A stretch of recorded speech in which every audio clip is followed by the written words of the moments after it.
Assalamualaikum warahmatullahi wabarakatuh. Salam jati diri, salam kehidupan.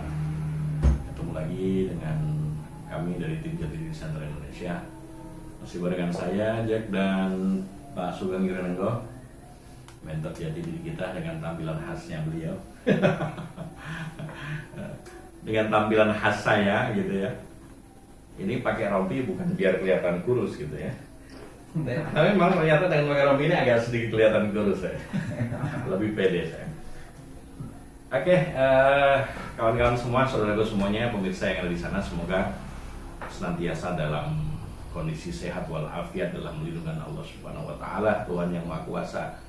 Alhamdulillah, kami semua tim Jati Diri juga diberikan kesehatan, diberikan kesejahteraan oleh Allah. Kita senantiasa mensyukuri dan menikmatinya. Luar biasa hidup ini. Baik kawan-kawan, kita sudah sampai di video yang ke-12 ya. 12 Kang Alfon, video yang ke-12, oke. Dan sampai di pembacaan Jati Diri yang ke-32. 32 maksudnya bukan yang ke-32, tetapi ke Jati Diri 3-2. Yang diberi nama dalam teori Jati Diri pribadi 32 diberi nama pencari kebenaran yang memperhatikan, dengan nilai fisik 3, dengan nilai lahir 8, dengan nilai jiwa 2. Nah, ini adalah pribadi umum intelektual kelahiran kondisi. Kelahirannya 8, ingat, kelahiran kondisi. Sehingga eksistensi dari masa muda sampai dengan dewasa luar biasa eksisnya. Kemudian pribadi dengan Jati Diri 32 ini mempunyai kategori fisik yang tajam semua panca inderanya sehingga cenderung cerdas. Rata-rata orang dengan fisik 3 rata-rata cerdas. Itu sudah menjadi kecenderungan umum karena panca inderanya semua main. Penglihatan, pendengaran, penciuman, panca indera semuanya sensor informasinya aktif sehingga cenderung cerdas. Tetapi punya sisi-sisi kelemahan, yaitu pemalas Pak ya. Nah, secara fisik pemalas gitu. Nah, sehingga 32 memang dirujuk untuk melakukan ekspresi namanya 5-6. 5 itu semangat ya, melangkah, semangat. Kemudian 6 adalah pengabdian gitu. Jadi melangkah bersemangat dalam pengabdian, itulah ekspresi untuk pribadi 32. Oke, untuk pribadi 32 ini dengan nilai lahir 8 mempunyai kategori karya yang sebenarnya luar biasa indah gitu. Karya indah ya. Karena simbolnya di 8, di nilai 8. Ini bawaan lahir. Kalau nilai lahir itu hanya orang manusia hanya lahir sekali. Kalau nilai fisik dan jiwa bisa berubah dengan pergantian nama dan sejenis itu bisa berubah variabelnya. Tetapi variabel nilai lahirnya adalah variabel tetap karena tidak bisa berubah. Nah, sehingga pribadi 32 ini mempunyai potensi untuk berkarya secara indah. Nah, tetapi melihat bahwa basic dari pribadi intelektual adalah SDM, sehingga pastikan ranah yang dipegang adalah ranah terkait dengan sumber daya manusia atau ranah terkait dengan hubungan sesama manusia atau hal-hal yang tumbuh kembang ya, seperti dokter mungkin Pak ya, semacam dokter atau pengabdian terhadap kehidupan. Profesi-profesi yang terkait dengan pengabdian dalam kehidupan itu jauh dari distorsi. Tetapi apabila berkenaan dengan hal-hal yang sifatnya fisik, ya diserahkanlah pada orang profesional atau orang-orang dengan bukan orang intelektual sehingga tidak terjadi distorsi. Tingkat ego tertinggi ya, untuk nilai jiwa 2 itu mempunyai tingkatan ego tertinggi. Super ego. Sangat super egonya Pak ya. Sangat super sekali egonya. Jadi silakan introspeksi diri kawan-kawan yang punya nilai jiwa 2, memang Anda mempunyai ego yang sangat tinggi. Itu yang harus di manajemen juga, yang harus diatur gitu.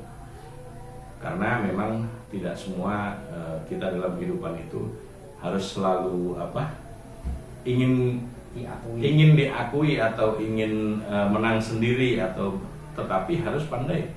Makanya dirujuk juga untuk melakukan pengabdian sehingga tidak melakukan satu tindakan dalam kehidupan itu yang hanya untuk kepentingan keuntungan pribadi, tetapi lebih kepada kepentingan masyarakat, kepentingan bersama. Nah, disitulah akan muncul otomatisasi sukses dalam kehidupan. Seperti yang sudah kita sampaikan, kita tidak akan membahas banyak karena kita lebih fokus pada ekspresi ya.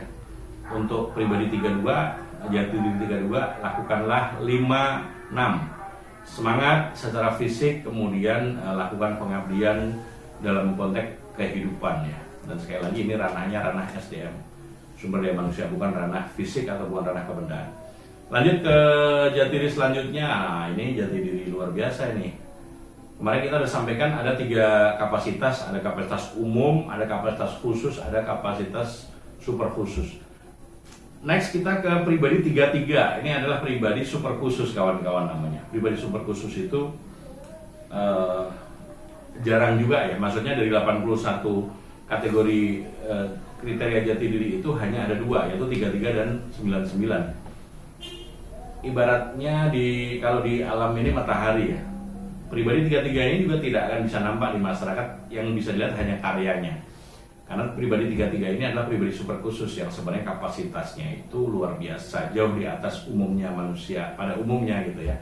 Itu adalah bawaan alam atau hadiah dari alam.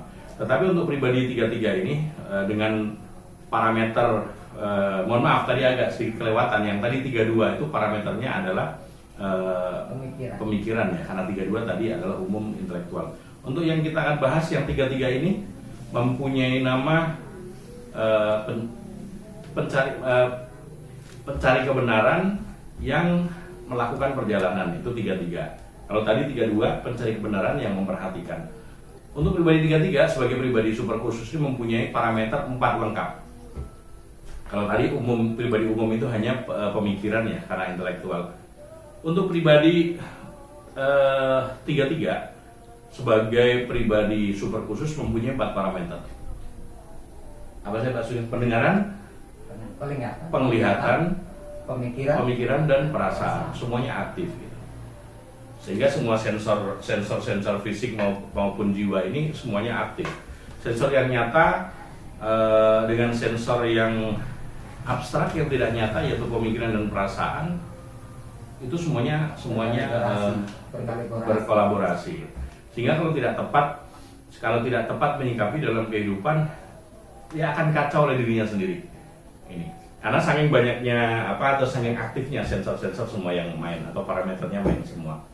Pribadi 33 dirujuk untuk melaksanakan 55. Terus berinovasi, terus semangat. Jadi secara fisik dirujuk untuk melakukan semangat, tidak malas. Kemudian untuk 3, secara jiwa, jangan berhenti berinovasi. Nah, dan ingat, lebih ke ranah kebendaan sifatnya, bukan ke ranah SDM. Karena untuk 33 ini adalah super khusus dengan basic profesional, dengan nilai jiwa 3. Kelahiran 9 ya, kelahiran fungsi. Nah, sehingga memang dibutuhkan pihak yang mempunyai otoritas lebih tinggi ya. Karena kecenderungan nih untuk pribadi otoritas, baik khusus maupun super khusus, itu sulit untuk kita sulit untuk diperintah oleh orang yang otoritasnya sama atau di bawahnya. Jadi ibarat kata memang salah satu karakter dari pribadi khusus maupun super khusus yang otoritas ini hanya akan menuruti pada otoritas yang tertinggi di dalam wilayah tersebut. Misalnya dalam satu kampung ya berarti kepala desanya yang dituruti. Misalnya di dalam satu kabupaten ya bupatinya yang dituruti gitu. Jadi jangan heran kawan-kawan kalau ada saudara kita, kawan kita, rekan yang memang beliau diketahui sebagai pribadi yang super khusus 33 maupun 99. Kalau seolah-olah misalnya sulit diarahkan, sulit diperintah dan sejenisnya, itu sebuah kewajaran, mengingat pribadi super khusus ini membutuhkan gantungan tertinggi untuk menurutinya, untuk melaksanakan fungsinya. Tetapi pribadi super khususnya akan menjadi pribadi yang luar biasa karena potensinya, kapasitasnya sebenarnya luar biasa. Bekalnya itu yang dari alam, itu dari ketika dilahirkan dikasih nama itu sudah luar biasa bekalnya. Tinggal bagaimana mengelola. Makanya kita rujuk atau kita kasih saran juga, pahami teori jati diri dengan tepat, dengan benar. Silakan nanti bisa baca buku kita atau bisa datang, kita bisa diskusi untuk mengambil satu langkah terbaik atau memberikan pemahaman yang lebih untuk mengelola potensi yang luar biasa ini. Sayang kalau tidak, ini Pak ya, sayang sekali kalau tidak terkelola karena ini potensi yang luar biasa sekali. Oke, next, kawan-kawan, kita lanjut lagi di jati diri selanjutnya, yaitu jati diri 34 ya, dengan nama pencari kebenaran yang menikmati. Pribadi 34 ini adalah masuk dalam kategori pribadi umum, profesional, kelahiran, kondisi. Pribadi 34 ini mempunyai secara fisik ya, sama dengan yang sebelumnya kita bacakan, panca indera cenderung tajam ya, cenderung dua orang cerdas juga, orang pintar lah ya, karena sensornya alhamdulillah masuk semua gitu. Pribadi 34 ini cerdas tetapi punya kecenderungan malas, sehingga dirujuk untuk semangat. Itu yang pertama secara fisik. Kemudian untuk kelahirannya adalah kelahiran 1, sehingga wadah ilmunya atau kecenderungan untuk mencari ilmu ini luar biasa ya. Semakin pintar lagi ya Pak ya, semakin cerdas lagi. Rata-rata orang 34 memang cerdas, karena selain panca inderanya sensornya bermain ya, semua panca inderanya, penglihatan, pendengaran, penciuman semuanya tajam, juga mempunyai nilai lahir 1, di mana nilai lahir 1 ini menyimbolkan ilmu atau wadah ilmu ya, kapasitas keilmuan yang jadi mencari ilmu yang luar biasa juga gitu. Kemudian punya nilai jiwa 4. Nah, ini nilai jiwa yang tertutup. Nah, ini yang harus berdinamika ya, yang harus dikelola dengan tepat gitu. Sehingga apa sih yang dimaksud dengan 4? 4 di dalam jati diri artinya tertutup. 4 secara ekspresi artinya terbuka. Yang dimaksud terbuka seperti apa? Harus membuka diri, jangan semuanya dipendam sendiri gitu ya. Tetapi yang boleh dikeluarkannya pun sesuatu yang terkait dengan kebendaan. Mau curhat, jangan curhat masalah keluarga, danger ya, itu warning dan distorsi sekali. Jangan curhat masalah hubungan dengan lawan jenis, hubungan dengan permasalahan yang sifatnya dengan sesama manusia, itu kurang tepat, kecuali dengan ahlinya gitu. Merujuk pada ahlinya, jangan ke sembarang orang, karena kalau sembarangan curhat menyampaikan sesuatu yang terkait dengan kaitan dengan sesama manusia ke sembarang orang bisa menjadi komoditas untuk merugikan Anda sendiri sebagai orang 34. Kalau misalnya hal yang kebendaan nggak apa-apa, sampaikan, mobil saya lagi rusak, motor saya rusak, rumah lagi bocor dan lain sebagainya lah, hal-hal yang sifatnya kebendaan nggak masalah. Saya lagi nggak punya duit, itu kebendaan nggak masalah. Saya lagi nggak punya pekerjaan, itu kebendaan nggak masalah. Buka nggak apa-apa. Barangkali dari situ muncul solusi, dan seringkali muncul solusi. Tapi jangan pernah membuka atau menyampaikan terkait dengan persoalan atau permasalahan yang terkait dengan sumber daya manusia. Itu Pak senengnya. Lagi berantem sama istri, lagi bermasalah sama tetangga, itu jangan pernah disampaikan ke siapapun. Gitu. Kecuali pada ahlinya, ya. Ahlinya itu bisa tokoh konsultan-konsultan yang memang memahami terkait dengan dan memang punya otoritas untuk membantu menyelesaikan permasalahan tersebut. Tetapi jangan dengan kesembarangan orang. Kurang lebih seperti itu, kawan-kawan, untuk pribadi 34. Ingat, ekspresi 34 adalah 5-4. Semangat dan terbuka. Terbuka dengan konteks yang barusan kita sampaikan. Lanjut lagi ke jati diri yang selanjutnya, yaitu jati diri 35. Nah, pribadi 35 ini adalah kategori jati diri umum, profesional, kelahiran, kondisi. Ya. Anda lihat orang 35 itu lihat saya. Nggak apa-apa kalau kita buka, nggak masalah. Itu hal yang kita untuk testimonial gitu. Karena saya sangat mungkin saya bisa menjadi orang pertama dan berani menjadi orang pertama yang mentestimonikan terkait dengan teori jati diri ini, dengan ilmu jati diri ini. Dan saya dapat dari beliau langsung. Itu membutuhkan waktu juga untuk memahami. Sehingga dari tim jati diri meminta kami dari tim jati diri untuk membuat sebuah konstruksi, mengkodifikasi, mensistematika teori jati diri sehingga menjadi sebuah naskah ya Pak ya, yang untuk nantinya akan kita sampaikan ke masyarakat, kita bagi ke masyarakat agar ilmu ini bisa bermanfaat tapi dengan mudah dipahami oleh masyarakat. 35 seperti tadi, pribadi 3 dengan fisik 3 tidak perlu saya sampaikan lagi ya. Kalau sampaikan lagi Pak ya? Boleh. Tapi dalam hal panca indera itu artinya hanya aktif tapi tidak seperti yang super khusus. Nah, beda. Jadi bukan seperti parameter. Ini adalah keaktifan panca indera. Beda dengan parameter ya.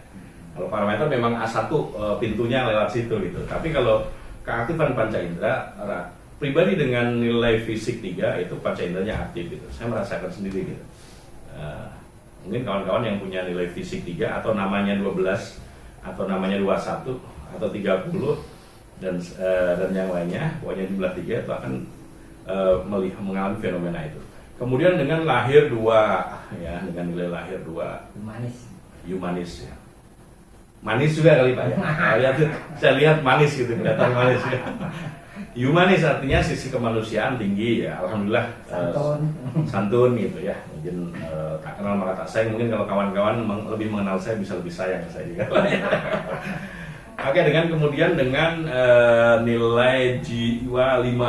Nah, ini nilai jiwa 5 warning juga sebenarnya untuk kawan-kawan yang punya nilai jiwa 5. Karena saya juga sama, nilai jiwa saya 5, sehingga mempunyai kecenderungan seperti api. Api itu kalau bisa dikontrol, bisa bermanfaat untuk banyak hal, untuk semua manusia. Tetapi apabila tidak bisa dikontrol, bisa membakar semuanya. Artinya apa? Api juga sifatnya itu gampang berubah gitu. Iya, mudah terombang-ambing, mudah terpengaruh. Sehingga kawan-kawan yang punya nilai jiwa seperti saya, kuatkan diri ya, terus belajar, punya keteguhan dalam berprinsip gitu ya. Karena apa? Ibarat kata bisa dibilang orang dengan nilai jiwa 5 itu bagaimana lingkungan, bagaimana yang mengajak. Diajak baik menjadi baik sekali. Dulu saya ketemu Pak Sugeng ya, itu betul-betul diajak baik gitu.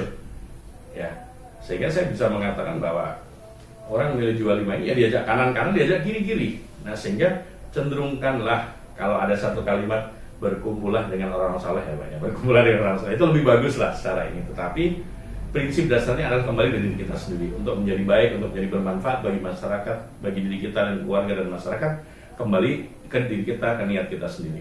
Teori jati diri memberikan gambaran dan rujukan untuk pribadi yang punya nilai punya kriteria jati diri 35 untuk melakukan ekspresi yang namanya 53. Nah, 35 melakukan 53. 3 tambah 5 8. 5 tambah 3 8. Saya belajar dan terus untuk konsisten melakukan ekspresi itu juga, sehingga alhamdulillah banyak kemudahan yang saya dapatkan dalam kehidupan ini. Nah, ini menjadi testimonial saya pribadi juga. Kawan-kawan yang melakukan 35, yang punya jati diri 35, melakukan 53 Pak sebenarnya. 53 itu 5 secara fisik semangat dulu, jangan malas-malasan, jangan mager gitu ya. Nah, saya aja yang sudah mulai semangat, badan masih seperti ini ya, masih membuka. Harus semakin rajin ya, nomor 1. Jangan mager, jangan malas gerak. Nomor 1 semangat dulu, gerak dan gerak, kerja dan kerja. Nah, akan tetapi, kembali lagi, ketika nilai jiwa dirujuk untuk 3, nah ini nggak boleh berusaha-berusuh. 5 itu kan fire, ya, api, begitu membara, begitu bersemangat. Kalau tidak hati-hati dan tidak diatur apinya, kebablasan kawan-kawan. Sehingga buru-buru melangkah, berusaha-berusaha melangkah, itu tidak baik. Nah, itu menjadi nilai negatif yang berbahaya dan bisa menjadi distorsi dalam kehidupan. Sehingga 5 melakukan 3, maksudnya adalah, ini contoh aja, contoh real kawan-kawan. Untuk pribadi 35 itu harus seperti orang yang mau berburu ke hutan. Pagi-pagi saya sudah siap, semangat, menyiapkan segala sesuatu, senapan dan lain sebagainya. Saya pagi-pagi sudah jalan ke hutan untuk berburu. Tetapi begitu saya melihat mangsa, melihat apa yang mau saya buru, itu jangan buru-buru nembak, maksudnya gitu. Tarik napas dulu, betul-betul paskan di jantungnya atau di kepalanya, baru kemudian tembak, jangan buru-buru nembak. Karena seringkali kegagalan dari pribadi 35 atau bernilai jiwa 5 adalah ketika melakukan segala sesuatu terburu-buru atau tergesa-gesa sehingga tidak tepat dalam melangkah. Itu kawan-kawan mungkin dari saya, dan saya mengingatkan kembali karena pribadi 35 adalah pribadi profesional sehingga ranahnya harus adalah ranah yang terkait dengan kebendaan, bukan ranah yang terkait dengan dengan SDM atau terkait dengan hubungan sama manusia. Sehingga seperti yang kemarin sempat saya sampaikan, saya di sini juga berani menyampaikan ini karena ada pribadi intelektual, beliau yaitu Pak Sugeng, dan selaku mentor kita juga. Saya hanya menyampaikan konstruksi yang beliau sampaikan. Nah, sehingga saya berani. Sementara apabila saya langsung melakukan ini sendiri, justru itu terjadi distorsi. Karena ini terkait penyampaian ya dengan sesama manusia. Nah, saya harusnya lebih fokus pada konstruksi pembuatan naskah. Nah, karena beliau mendampingi dan ada yang merujuk, saya berani untuk menyampaikan. Itu dulu kawan-kawan, kita akan ketemu lagi di video yang selanjutnya, yang ke-13. Masih barengan saya Jack dan Pak Sugeng Yurinenggo. Salam jati diri, salam kehidupan. Assalamualaikum warahmatullahi wabarakatuh. Tetap semangat.